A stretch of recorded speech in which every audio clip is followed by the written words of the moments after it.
Nggak sanggup baca komennya guys. Lagian bule makan nasi lemak dinaturalisasi.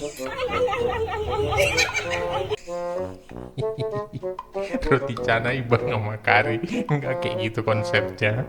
Salah satu pandit dari Malaysia bahkan mengatakan bahwa kita memberi ruang untuk Kamboja agar menyamakan kedudukan. Apa nak jadilah dengan Malaysia? Dengan Cambodia pun boleh seri dua sama. Padahal sudah andalkan 9 naturalisasi, tapi Malaysia tidak mampu menumbangkan Kamboja. Ya, publik Malaysia mengamuk, supporter pada kecewa. Kenapa Malaysia tidak bisa menumbangkan Kamboja? Padahal sudah memakai 9 naturalisasi. Satu sisi, pandit atau mantan pesepak bola Malaysia mengatakan kalau sebenarnya tidak ada pemain plan B, tidak ada pemain B. Bagi kita semuanya sama adalah untuk berjuang mendapatkan piala AFF.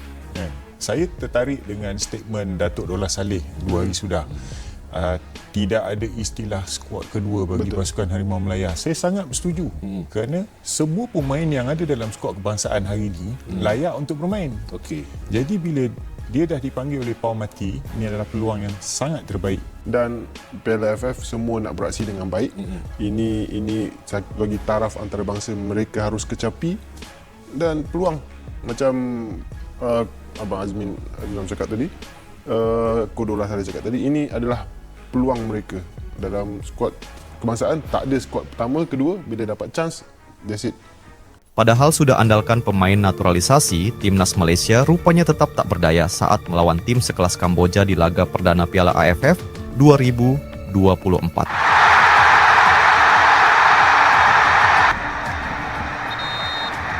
Hal ini tentunya membuat publik Malaysia kecewa berat. Bahkan saking kecewanya, mereka sampai katakan hal ini tentang kualitas pemain naturalisasi timnas Malaysia. Perlu diketahui, timnas Malaysia gagal mencuri poin penuh kala bertanding di laga pembuka Grup A ASEAN Cup 2024. Pertandingan kedua, tim berlangsung di Stadion Olimpiade, Phnom Penh, Minggu, 8 Desember 2024, malam waktu Indonesia Barat. Kamboja yang sedari awal tidak diunggulkan, mencoba mengambil inisiatif permainan di awal-awal pertandingan. Tim asuhan Koji Gyotoku tampil tidak takut meski di atas kertas dinilai lebih lemah dari Malaysia. Kamboja lebih banyak menguasai bola pada 15 menit pertama, namun tidak mampu menciptakan peluang berbahaya. Peluang terbaik Kamboja baru tercipta pada menit ke-19 ketika Sieng Chantea menerima bola di sayap kiri. Ia kemudian melepaskan umpan silang yang sangat berbahaya ke dalam kotak penalti Malaysia. Umpan silang tersebut nyaris membuat Syafiq Ahmad mencetak gol ke gawang sendiri saat berusaha menghalau bola.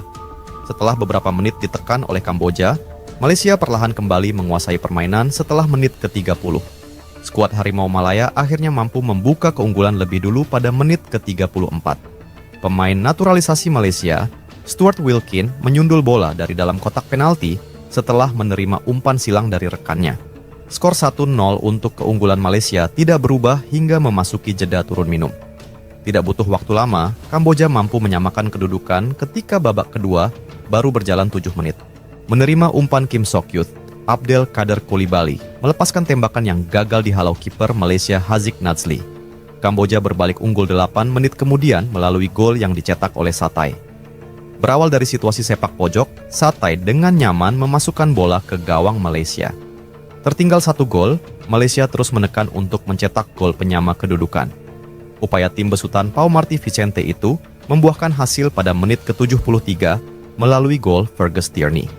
Kedua tim saling berbalas serangan di sisa laga untuk memburu gol kemenangan. Namun, skor imbang 2-2 tidak berubah hingga wasit meniup peluit akhir pertandingan. Usai laga, publik Malaysia yang merasa kecewa dengan hasil pertandingan tersebut meluapkan kekecewaannya di media sosial. Sebagian besar dari mereka menyayangkan timnas Malaysia yang diperkuat banyak pemain naturalisasi justru gagal menundukkan Kamboja yang notabene adalah salah satu tim lemah di grup A. Suporter timnas Malaysia di media sosial tak bisa menutupi rasa kesal, bukan kepalang kepada pemain-pemain naturalisasi yang ada di skuad Harimau Malaya. Pemain-pemain naturalisasi menjadi kambing hitam. Netizen mengalamatkan kekesalan atas kegagalan timnas Malaysia menang atas Kamboja kepada pemain berdarah luar negeri. Striker yang tepat yang patut diturunkan adalah Faisal Halim. Coba turunkan dia di lapangan, kita akan lihat perbedaan permainan orang yang bermain untuk negara dan tidak. Natexo Insa, Romel Morales, kalau bisa saya tidak ingin melihat wajah mereka di skuad Harimau Malaya lagi, tulis seorang netizen ketus. Kasihan mereka yang berusaha sekuat tenaga untuk timnas Malaysia, tapi di Piala AFF yang bermain adalah orang lain.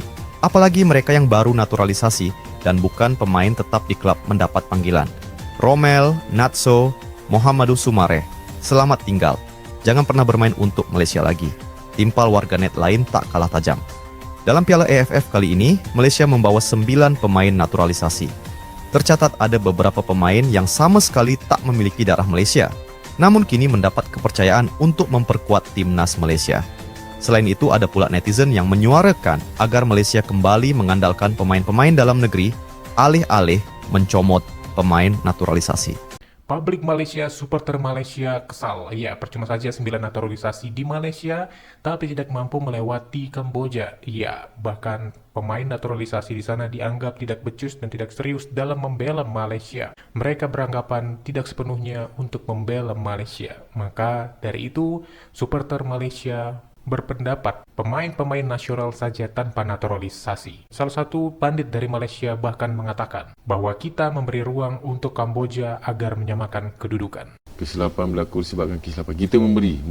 Kita memberi ruang dan peluang untuk mereka menyamakan kedudukan, dan juga hampir kita kalah, tapi kemasukan Fergus menyelamatkan kita berada dalam satu situasi untuk mencari kemenangan. Tapi unfortunately, peluang yang kita dapat kita tak menjadi ataupun manfaat sebaik mungkin yang ada. Apa nak jadilah dengan Malaysia. Dengan Cambodia pun boleh seri 2-2. Okey, jom kita sembang sikit pasal game Malaysia malam tadi. Sebelum tu, korang yang minat konten-konten bola sepak, tekan butang follow. Dah tekan, mantap. Sebenarnya aku tak sempat pun nak tengok game ni semalam. Aku tak ada kat rumah, ada hal. Tapi nampaknya banyak request, banyak permintaan bukan daripada orang Malaysia tau. Banyak permintaan daripada orang Indonesia. Menarik, game Malaysia, yang serinya Malaysia, yang hebatnya Cambodia, tapi yang komen ramainya orang-orang Indonesia. Memang baik ada orang ni, kan? Tapi aku pelik ada orang kata ni piala ciki, piala tak penting, tapi macam banyak pula game-game Malaysia ada orang tengok ni.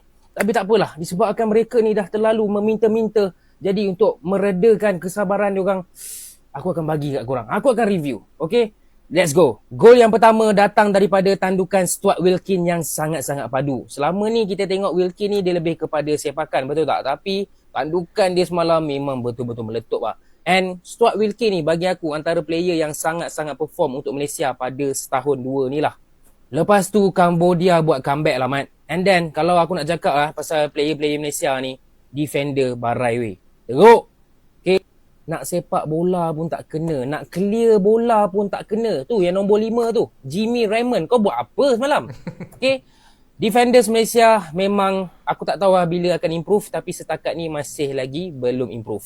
Nasib baiklah Fergus Tierney sempat meledak gol penyamaan. Kalau tak kita dah diaibkan oleh Cambodia. Pendapat aku Cambodia sekarang dah makin kuat. Okay. Ada player-player naturalisasi yang diorang bawa masuk. Manakala tim Malaysia kita masih berada di takuk yang sama.